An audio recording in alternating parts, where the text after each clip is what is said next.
Hi friends, இன்றைக்கி நம்ம சேனலில் ஒரு சூப்பரான சிக்கன் கிரேவி செய்ய போகிறோம்.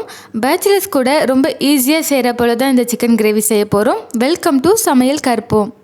சிக்கன் கிரேவி பண்ணுறதுக்கு முதல்ல கடாயில் 3 டேபிள் ஸ்பூன் எண்ணெய் சேர்த்துக்கோங்க. எண்ணெய் சூடானதும் ஒரு பெரிய துண்டு பட்டை, 3 கிராம்பு, ஒரு ஏலக்காய் சேர்த்துக்கோங்க. கொஞ்சமாக கருவேப்பிலை சேர்த்துக்கோங்க.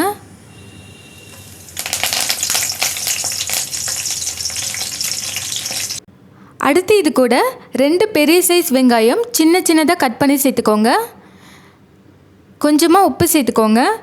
வெங்காயம் வதங்குறப்ப உப்பு சேர்த்தோம் அப்படின்னா வெங்காயம் சீக்கிரமாக வதங்கிடும். வெங்காயம் சேர்த்து நல்லா வதக்கிக்கோங்க. வெங்காயம் நல்ல கலர் மாறி வதங்கணும், அது வரைக்கும் நல்லா வதக்கிக்கோங்க.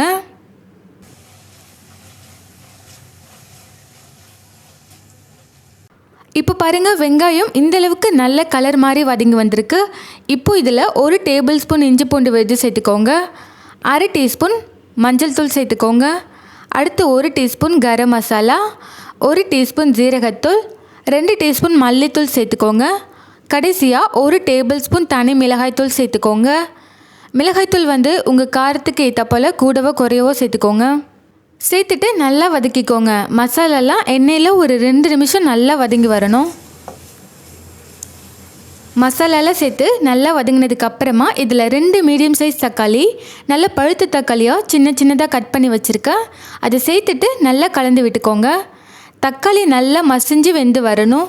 ஒரு மூடி போட்டு வேக வச்சோம் அப்படின்னா தக்காளி சீக்கிரமாக வெந்து வந்துடும். இப்போது வெங்காயம் தக்காளி நல்லா வதங்கி இந்த மாதிரி சாஃப்டாக வந்ததுக்கப்புறமா இதில் நம்ம சிக்கன் சேர்த்துக்கலாம்.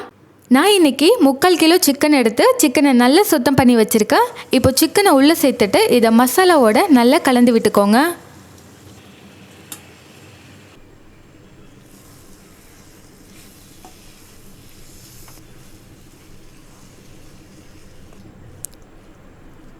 சிக்கன் சேர்த்து நல்லா கலந்ததுக்கு அப்புறமா இதில் சிக்கன் வேகிறதுக்கு 1 கப் அளவுக்கு தண்ணி சேர்த்துக்கோங்க.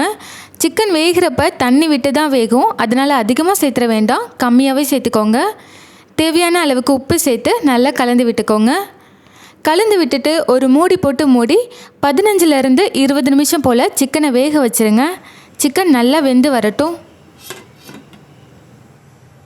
இப்போது 20 நிமிஷம் போல் ஆகியிருக்கு. இப்போ நம்ம ஓப்பன் பண்ணி பார்க்கலாம். சிக்கன் நல்லா வெந்து சூப்பராக ரெடி ஆகியிருக்கு. இதில் கடைசியாக கொஞ்சம் போல் கொத்தமல்லி இலை சேர்த்து கலந்துக்கலாம். அவ்வளோதான், ரொம்ப ஈஸியான சிக்கன் கிரேவி ரெடி ஆகிருச்சு. இந்த சிக்கன் கிரேவி இட்லி, தோசை, சாதம், சப்பாத்தி எல்லாத்துக்குமே சூப்பராக இருக்கும். கண்டிப்பாக செஞ்சு பாருங்கள். செஞ்சு பார்த்துட்டு எப்படி இருந்ததுன்னு கமெண்ட்ஸில் சொல்லுங்கள். இந்த வீடியோ பிடிச்சிருந்தால் லைக் பண்ணுங்கள். நம்ம சேனலை ஃபர்ஸ்ட் டைம் பார்க்குற நண்பர்களாக இருந்தால் சேனலை மறக்காமல் சப்ஸ்கிரைப் பண்ணிக்கோங்க. நன்றி, வணக்கம்.